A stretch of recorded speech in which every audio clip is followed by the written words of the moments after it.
കാലാവസ്ഥയ്ക്ക് ഉണ്ടായിട്ടുള്ള മാറ്റങ്ങൾ പല തരത്തിലാണ് നമ്മളെ സ്വാധീനിക്കുന്നത്, പ്രത്യേകിച്ചും നമ്മുടെ ആരോഗ്യത്തെ. മാറുന്ന കാലാവസ്ഥയും താപനിലയിലെ വ്യതിയാനവും നിരവധി സീസണൽ രോഗങ്ങൾക്ക് കാരണമാകുന്നുണ്ട്.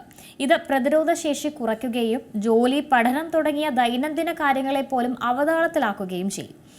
ഇനി വരാൻ പോകുന്നത് തണുപ്പ് കാലമാണ്. പുറകെ പനിയും ജലദോഷവും അടക്കം കുട്ടികൾക്കും മുതിർന്നവർക്കും അസുഖങ്ങളും എത്തുന്ന കാലം കൂടിയാണ് ശൈത്യകാലം.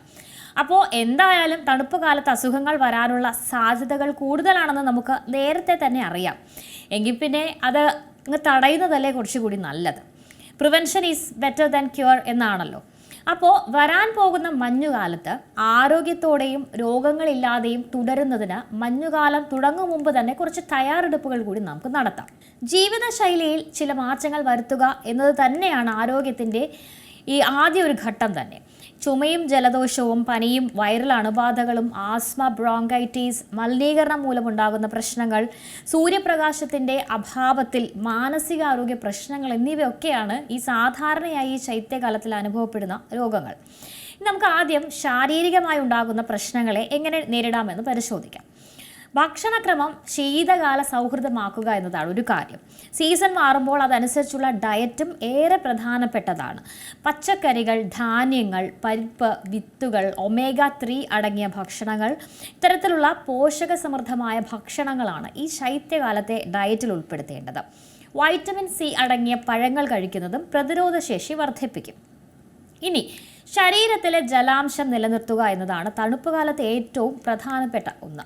ഈ ചൂടുകാലത്തെ അപേക്ഷിച്ച് പലപ്പോഴും നമ്മൾ ഈ തണുപ്പുള്ള സമയങ്ങളിൽ, മഴയുള്ള സമയങ്ങളിലൊക്കെ വെള്ളം കുടിക്കുന്നത് കുറയാറുണ്ട്. ഇത് അണുബാധയ്ക്കുള്ള സാധ്യത വർദ്ധിപ്പിക്കും. അതുകൊണ്ട് തന്നെ ഈ ശൈത്യകാലത്ത് ചൂട് വെള്ളം കുടിക്കുന്നത് ശരീരത്തിലെ ചൂട് നിലനിർത്താനും മെറ്റബോളിസം വർദ്ധിപ്പിക്കാനും സഹായിക്കും. വ്യായാമം, അത് എല്ലാ കാലാവസ്ഥയ്ക്കും വ്യായാമം ചെയ്യുക എന്നത് അനിവാര്യമായ ഒരു ഘടകം തന്നെയാണ്. നമ്മുടെ ഈ ജീവിതശൈലി രോഗങ്ങളെ അകറ്റി നിർത്താൻ ഏറ്റവും പ്രധാനപ്പെട്ട ഒന്ന് തന്നെയാണ് ഈ വ്യായാമം. ഈ തണുപ്പ് കാലത്ത് ശരീരം സജീവമായി നിലനിർത്തുന്നത് വ്യായാമത്തിലൂടെയാണ് വേണ്ടത്.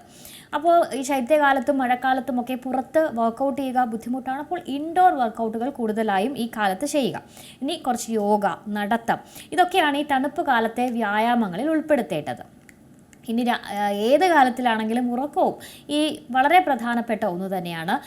മഞ്ഞുകാലത്ത് അത് കുറഞ്ഞ പകൽ സമയമാണ്. അതനുസരിച്ച് വേണം നമ്മുടെ ഉറക്കം ക്രമീകരിക്കാൻ. കുറഞ്ഞത് 8 മണിക്കൂറെങ്കിലും ഉറക്കം കിട്ടുന്നുവെന്ന് എല്ലാ ശൈത്യകാലത്തിലാണെങ്കിലും വേനൽക്കാലത്തിലാണെങ്കിലും ഒക്കെ 8 മണിക്കൂർ കൃത്യമായി ഉറങ്ങുക എന്നത് ആരോഗ്യത്തിൻ്റെ ഏറ്റവും പ്രധാനപ്പെട്ട ലക്ഷണങ്ങളിലൊന്നാണ്. ഇനി നമുക്ക് മാനസികമായി ഈ ശൈത്യകാലത്ത് അല്ലെങ്കിൽ ഈ കാലാവസ്ഥയ്ക്ക് അനുസൃതമായ മാറ്റങ്ങളിൽ നമുക്ക് മാനസികമായി എന്തൊക്കെ പ്രശ്നങ്ങൾ ഉണ്ടാകുന്നു എന്ന് നോക്കാം. ഈ മാനസികമായുള്ള പ്രശ്നം ഈ തണുപ്പ് കാലത്ത് സംഭവിക്കുമ്പോൾ അതെങ്ങനെ നമുക്ക് നേരിടാമെന്ന് പരിശോധിക്കാം. സീസണൽ അഫക്റ്റീവ് ഡിസോർഡർ, അതായത് സാഡ്. സീസണൽ അഫക്റ്റീവ് ഡിസോർഡറാണ് ഈ സാഡ് എന്ന് പറഞ്ഞാൽ. ഇത് കാലാവസ്ഥ മാറ്റം മൂലം സംഭവിക്കുന്ന ഒരു വിഷാദ രോഗമാണ്. ഈ സീസണൽ വിഷാദ രോഗം ശരത്കാലത്തിൻ്റെ അവസാനത്തിലോ ശൈത്യകാലത്തിൻ്റെ തുടക്കത്തിലോ ആകും വഷളാവുക. ഈ അവസ്ഥ മറികടക്കാൻ ഡോക്ടർമാരുടെ ചികിത്സ ഉൾപ്പെടെ നിരവധി മാർഗങ്ങളുമുണ്ട്. അതുകൊണ്ട് ആരും പേടിക്കേണ്ട ആവശ്യമില്ല. ഇതൊരു കടുത്ത മാനസിക അവസ്ഥയും അല്ല. പക്ഷേ അത് നമ്മൾ കെയർ ചെയ്തില്ലെങ്കിൽ അത്തരത്തിലൊരു കടുത്ത മാനസിക അവസ്ഥയിലേക്ക് ഇത് പോകാൻ സാധ്യതയുണ്ട് എന്ന് നമുക്ക് തിരിച്ചറിഞ്ഞാൽ മതി. അപ്പോൾ ചെറിയ കുറച്ച് കാര്യങ്ങൾ പറയാം. ധ്യാനം, വായന, ജേർണലിംഗ്, അരോമതെറാപ്പി ഉൾപ്പെടുന്ന വളരെ ശാന്തമായ ശൈത്യകാല ദിനചര്യകൾ വേണം ഇതിന് നമുക്ക് ശീലിക്കാനുള്ളത്. ഏറ്റവും പുതിയ വാർത്തകളും വിശേഷങ്ങളും വിരൽ തുമ്പിലറിയാൻ സീ മലയാളം ന്യൂസ് എല്ലാ ഡിജിറ്റൽ പ്ലാറ്റ്ഫോമുകളിലും ലഭ്യം.